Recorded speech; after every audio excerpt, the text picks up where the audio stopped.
Welcome to Grit, the Real Estate Growth Mindset podcast, hosted by Brian Charlesworth, founder of Sisu. Sisu provides growth automation software for real estate. You'll hear stories from real estate thought and technology leaders, team owners, and brokers on how they grew their business in a rapidly changing industry. You'll learn how to transform your brokerage and teams into a high-performing and analytics-driven business so you have a new, durable, competitive advantage against disruption in your market. So let's get right into it. All right. Hello, everyone, and welcome back to the Grit Podcast. I'm Brian Charlesworth. I'm the founder of Sisu, and I'm your host of the show. And today is a day I've been looking forward to for a while. Tracking Leo down with his schedule is not an easy thing to do, but today we have Leo Pareja with us. And Leo is the CEO of eXp now, as you all know. So obviously he's running one of the biggest, fastest growing companies in the real estate industry. And I've gotten to know Leo quite a bit over the last 6 months as Sisu started working with eXp about 6 months ago, and eXp announced a relationship with us. And it's been great to be able to see how Leo shows up for his agents, shows up for his company. And I think where I got to see Leo really in action is with this whole lawsuit that was going through, and Leo was out training everybody on what they needed to do to, be compliant and how to get through that. And that was a frustrating time for the industry. And I think the industry has really gotten through that now unscathed, Leo, a lot thanks to you. So on that note, would love to just turn it over to you, maybe let you give a little bit of intro and maybe share a little bit more about your background. Appreciate it, Brian. Thanks for having me, first of all. And, I think as the CEO of a real estate company of our size and scale, I'm pretty unique in the sense that I'm actually one of the agents, right? I still hold a broker's license. I got licensed at 19. I went on to sell close to 4,000 homes in my 14, 15-year career, actively transacting real estate. I started as an agent. I became a team leader. I bought into a franchise. So I am very much a creature of our industry. I then, opportunistically saw a shift in the financial markets and the rules that came out post-financial crisis and started a hard money debt fund, scaled that. That took me on a tech building experience. And I'm not technical. I don't have a technical background.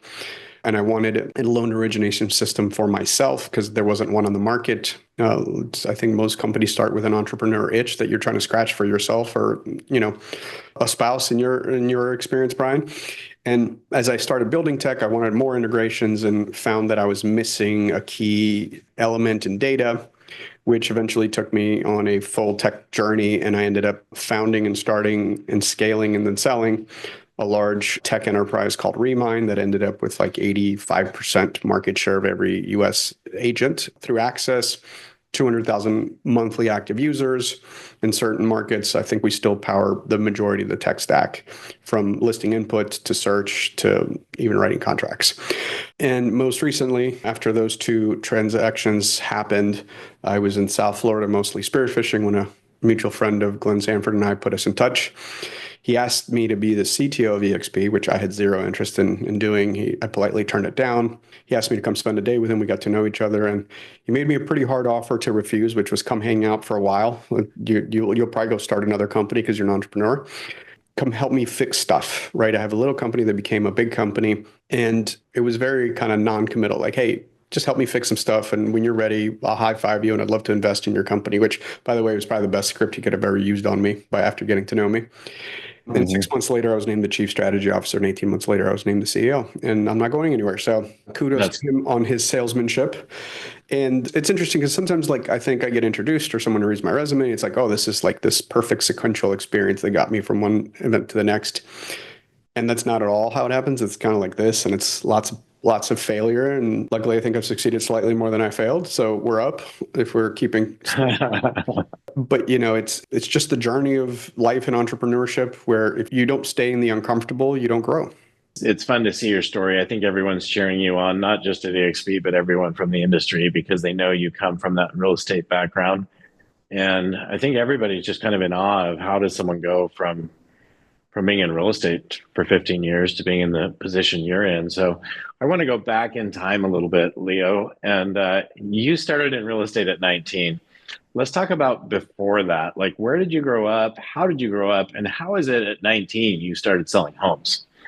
Because that wasn't Yes. normal, especially back then. Today, it might be a little bit Yes, more yeah. normal. So my childhood was very different. I actually grew up in 6 South American countries before turning 12 years old. My dad worked for an NGO out of DC, which is a common DC story. So we moved almost every other year for my whole childhood. So I think that is a unique background because you learn to adapt and create rapport very quickly. And I always joke that I was bred to sell. My mom has a PhD in psychology. My dad has a PhD in communications, even though they're both nonprofit, bleeding liberal, or, want to save the world type folks, which I adore them. I turn out to be a pretty big capitalist, right? And a salesperson. And I think that's because I was able to have such a different vantage point of the world. We moved to the US when I was 12 years old, when my dad got recruited to come run the company from HQ standpoint.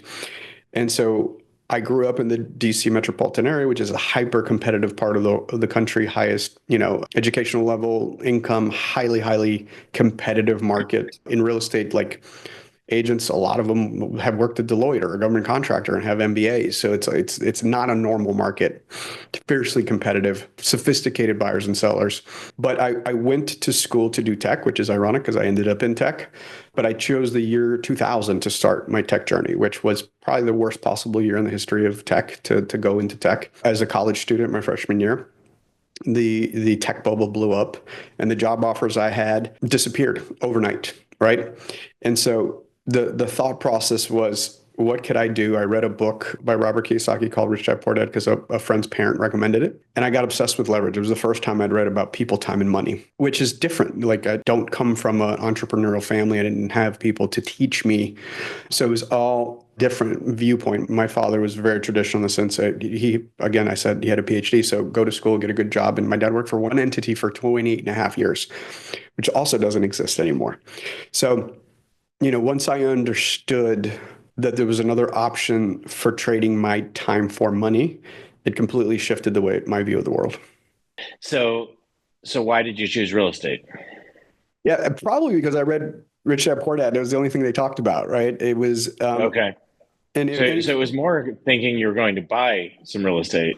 Oh, 100%. I thought I was going to become a real estate investor, never get my license. That was never in the cards. It was because I found a real estate investment mentor who I paid to teach me investments.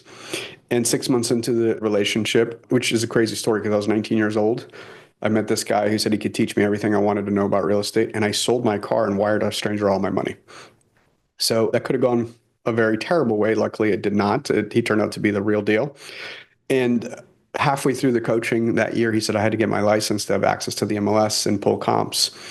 And that summer, I ended up buying my first, halfway through the semester, I bought my first home when I got in an argument with my landlord, purely because my lease was going to no longer be renewed. And I ended up qualifying for an FHA loan.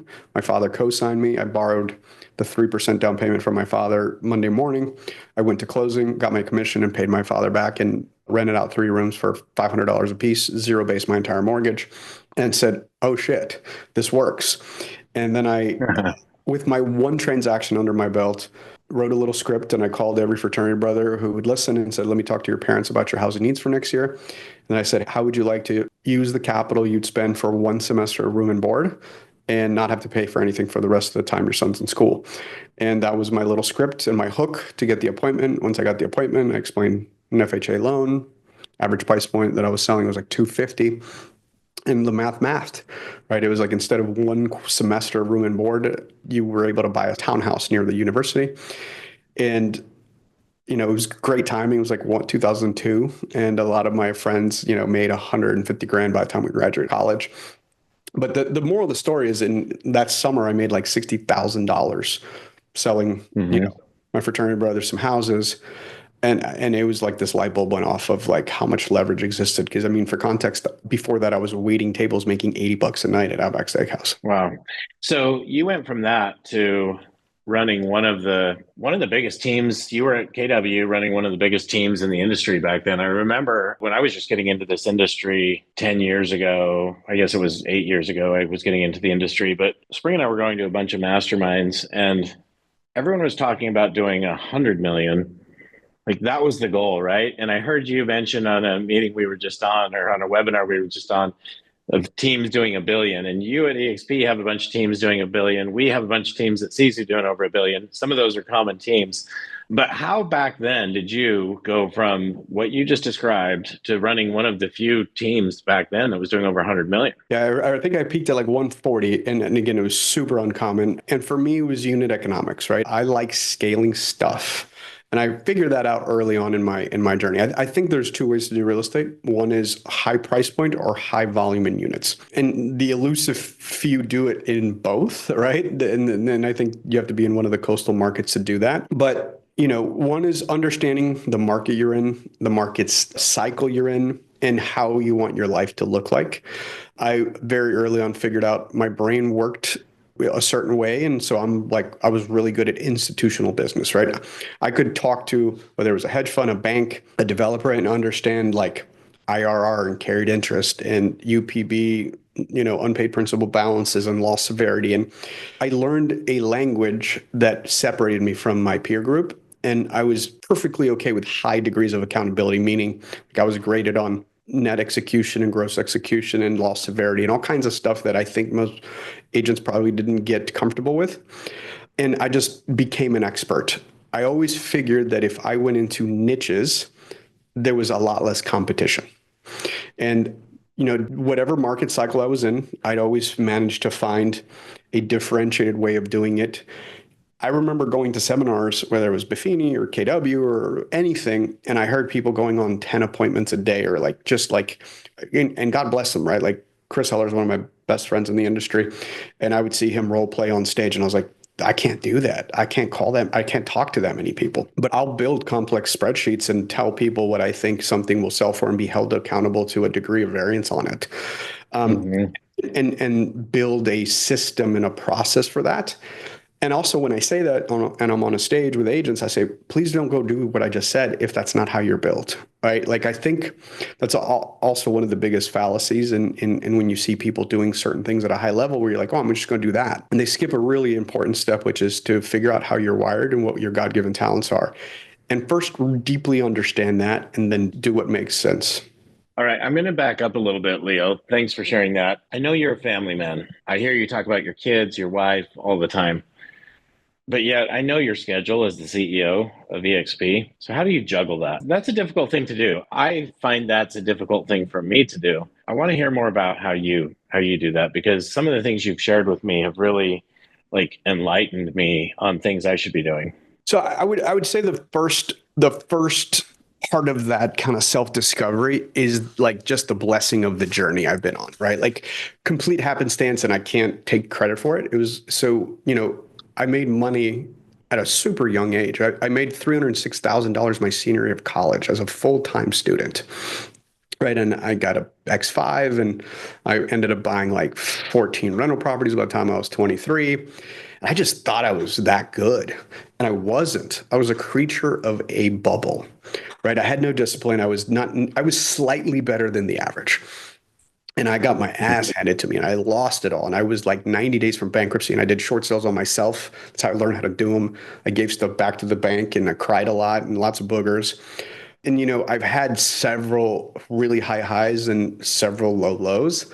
And the one thing it'll teach you is who's there for you in real relationship, right? Like, look, when you're up top, everyone's your friend. Everyone wants a selfie. And then it's when you fall off the horse, it's the who doesn't call you back. And just the really authentic experience. It's like, all this is temporary, right? Like you have a 100% chance of not getting out alive. Who's going to be holding your hand on your deathbed?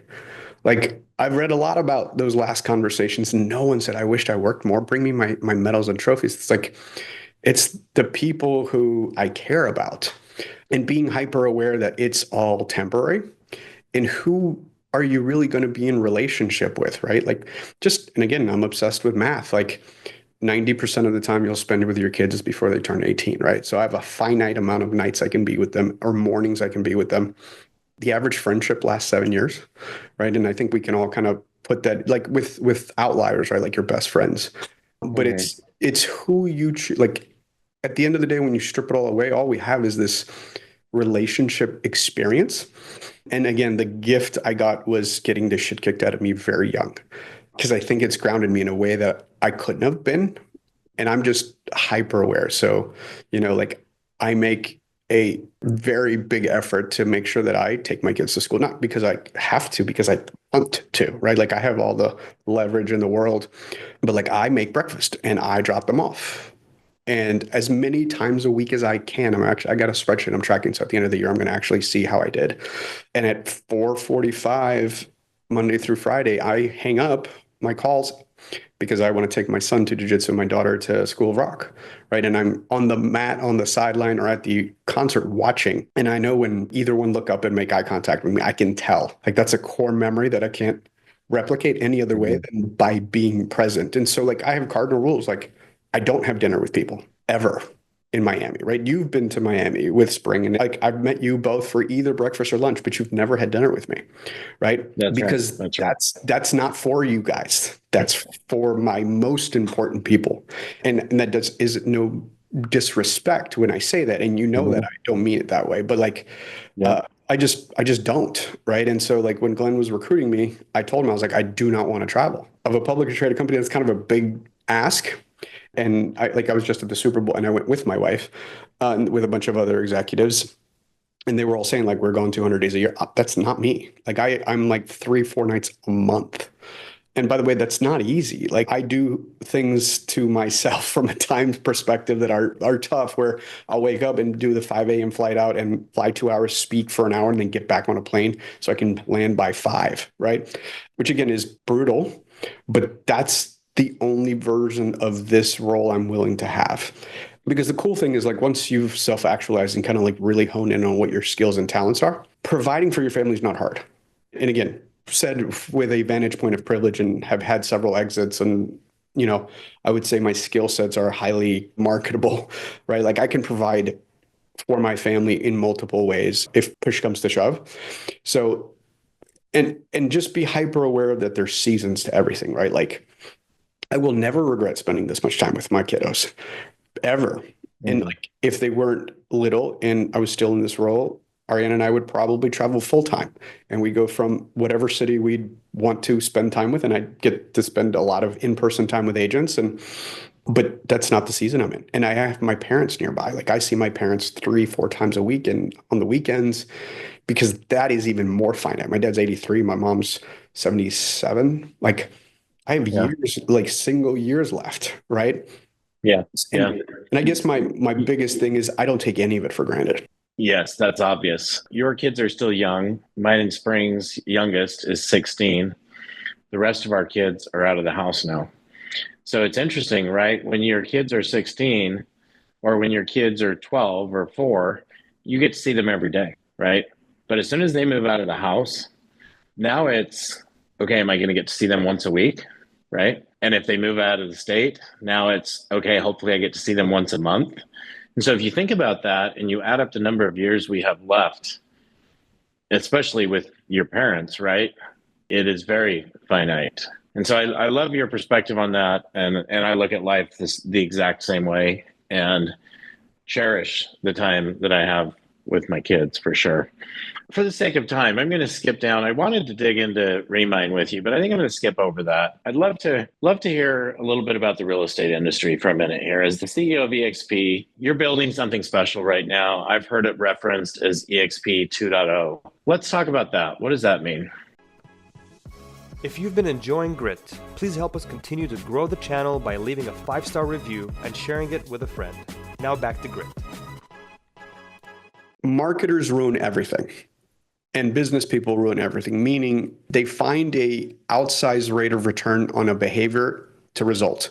So in the 90s, we had email that kind of blew up, right? And it was so powerful, we made a movie about it. It was called You Got Mail with Tom Hanks. And then banner ads, and then social. And then, as you can imagine, everything works until it doesn't. And so when Glenn started eXp, and I call that one point, the model was so novel. It was corporate owned in a landscape of purely franchises. It was cloud-based, which is still novel, believe it or not, from a percentage standpoint. It had revenue share instead of profit share, so like top line revenue distribution. It had liquidity through publicly traded stock options, stock grants. And it took him a decade to convince people that it worked. And that was partly because there was this moment in culture where society shifted through COVID. And it was like what I thought would have happened over a 10 to 20 year period happened in a 2-month period. And then we proved it worked. And we proved it works so well that every new company wants to be like us. Right. So I've said from stages, every new national brokerage will look more like us than our legacy counterparts. And Wait. Can you repeat that? You've said what? by the way, Every new brokerage? yeah, every new brokerage going forward will look more like us than our legacy counterparts. Yep. And I've been saying from stage for the last 5 years that there will be no new real estate brands formed that have the franchise model. So I think we're saying the same thing there. Well, and it's also evolution, right? The reason franchises existed is because we didn't have this. Like you are on the West Coast, I am on the East Coast, and we're recording in 1080p in real time, right? With real time audio. If this existed in the 80s, we would have never done franchises because what you were investing in with a franchisee was this relationship capital of the local expert because I can't get to that local consumer. And so what modern technology from a pure speed of communications has happened is you can actually evangelize from anywhere, right? Like, as eXp, right, I can reach agents in not only the United States, it's all over the world, right? Like, I think our agents in the 25 countries we're actively in, soon to be 27 countries, they can be in a one-to-one digital relationship with us, not just me, the other members of the leadership team. And so 2.0 has to be so much more than that, right? It's the fully scaled and time-tested, operationally excellent machine. We pay you faster than anyone else. We educate you at a much deeper level with no additional costs.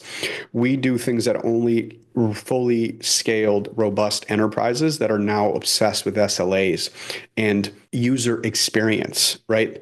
It's no longer just purely entrepreneurial passion versus like we are a well-oiled machine where my goal is to now pay people in minutes and seconds versus days and hours. It's, can I give the highest level of support from a help desk with first level non-ping pong transferring people back and forth, right? What is the best in class vendor tech stack I can develop and not try to build it myself because I don't have delusions that I'm a tech company. That's why I partner with Sisu. That's why we partner with Slack. That's why we partner with Canva. That's why we partner with SkySlope and SkySlope Forms and Digital Signature. It is really important that we deliver more value than we charge, right? Like my thesis is I want to deliver so much value for what I charge that it is silly not to be with us. Mm-hmm. So everything you just said is focused around providing a better experience for the agent. It seems to me like that is what you have core at your heart. Is that because that is your background? So this is interesting because this is the first time I'm not the founder and CEO, right? And so I have this deep appreciation for the entrepreneurial journey. And I'm also very clear, like I'm not replacing Glenn like in any way, shape, or form. Glenn is still very attached to this company and he will always be. And so for me, it was understanding what his vision was and how do I execute on that. And again, I have a ton of latitude because he only gave me one rule, which was pretty interesting. He says, I will only give you one question to ask, and then it's your decision-making process, which is, are we the most agent-centric company on the planet? Like that's the entire lens he looks at everything. And what I take away from that is like, hey, we need to have a margin, right? But above that, I'm probably going to reinvest everything I can back into the agent experience because that's the flywheel. It's organic growth. I don't have to do M&A like other businesses do. We distributed $220 million of cash and equity to agents in 2024. And that's a whole nother publicly traded company, right? And so he built a model that works and it's super sticky. And I just know that if I must sleep at the wheel in 12 months, someone will figure out a better mousetrap. And so I actually have to disrupt myself faster than anyone can disrupt me. And that's a forever process and journey that doesn't end. Well, my observation of you has been that you are fulfilling extremely well on Glenn's desire to be the most agent centric. So congratulations on that. It's been fun to watch. And I know people are paying attention to that in the industry because I hear people talk about it all the time. A few more questions for you and we'll wrap up. I was at a realtor.com event back in New York about a month ago. It was right around the same time as your New York City event on NASDAQ. And they passed around a note of paper, and this is a contest they're having. And their question was, how many homes will we sell in the US this year? I'd like to hear how you would have answered that. Well, I know how many we sell, right? So in the US, we sell roughly 35,000 homes a month. In Canada, we roughly sell 5,000 homes a month, and the balance is around 5,000 homes in the rest of the countries. And that's actually why I get really excited about our growth prospects. I mean, we're north of and total transactions, so this includes leases and other transactions. So, but we're in the 400,000 in the US. In aggregate, we're north of 500,000 transactions. And in the US alone, I think we can 3 to 4x based on Remax and Keller Williams in their heydays. In Canada, I think we can 7x. And then the rest of the world is a pretty blue ocean strategy as far as I see it. Yeah, let me ask you, let me rephrase the question. Total homes sold in the US among all brokerages this year. We went from 6.8 million to 3.8 million. Sorry, I thought you were asking about me. 5 million being average, right? Where are we going to be this year? Yeah, so I've gone on the record to say, so we closed 2024 with roughly 4 million resales and 700,000 new construction. And I'm like very scientific with the breakdown. I think this year we can end up between 4.2 and 4.3 resales with 750,000. So I think we'll be up. And when people quote the 4, they normally just do resales. New construction has been a bright spot in the economy just because they can be a lot more creative and aggressive, like 3-2-1 down buy rates. And, they have different levers as owners. But historically, it's still going to be, like the 30 worst year in real estate ever since like 1995. Yep. Okay, so I'll take that as you don't see interest rates changing really much this year. No. And I speak to the media weekly now, and I said, we could see a 25 to 50 point base fluctuation based on macro, right? I think too many people even pay attention to the Treasury or the Fed rate. The only thing that matters is the 10-year Treasury bill, right? And that one normally has about 150 basis points to 200 basis points spread. And we've been floating it higher than that, like 250 basis points. So I don't see us getting a huge reprieve. I think that we will be in this interest rate environment, because even calling it high interest rate environments, it's only accurate in like a 5-year or 10-year period versus a 50-year period. And I don't see we get much reprieve. Yeah. Okay. Last question I have for you, Leo. I'm just wondering, what do you think the agents and team leaders should be focused on now? Here we are, March of 2025. What should they be focused on now? It's what I thought in, October of 2002 when I got my license, and in 2010 when I was in my peak of production and size and scale as an agent. It's focus on the basics, right? It is a contact sport, right? And the beauty of this industry, I think there's, 5, 10, 20, 50 different ways to create a lead, is figuring out how you're wired, figuring out a funnel that works for your personality and skill level and passions and how it resonates in your world, and just be, obsessed with prioritization, right? So what is the highest and best return on your time, not only for your enterprise, but the life you want to live? Like if we go back to what, we were talking about, quite personal, like opinions of life, it's about making sure that you are in rapport and relationship with the people that matter. And that's, your family, the people you surround yourself with and call team members or employees or mentors or partners, and making sure you're having fun. I think that's under thought of, right? Like if it's not fun and it sucks, like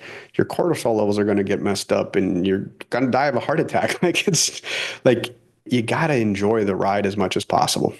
Yeah, so well said. I mean, so many people think, oh, this industry is changing so much. You have to do all these things so different, but it's not rocket science. The same thing has worked over and over and over again for years and years. There are new marketing opportunities today. But I would take it a step further, because I remember, you mentioned how I handled the transition with NAR, and it was a loud couple of months. Mm-hmm. And what I said on the record, and I'll say it again, is life isn't 10% what happens and 90% how you react to it, right? Like I was quite opinionated of what it should have happened, and it didn't happen the way I thought it should have happened. But then it's like, okay, we now have a new rule set in society. And that's, by the way, that's what happens when your candidate doesn't win an election, or some traumatic event happens, the loss of a loved one or a child, or like the worst possible things I can think of. It's like, this is what's available to you now. You can now choose how you react to it.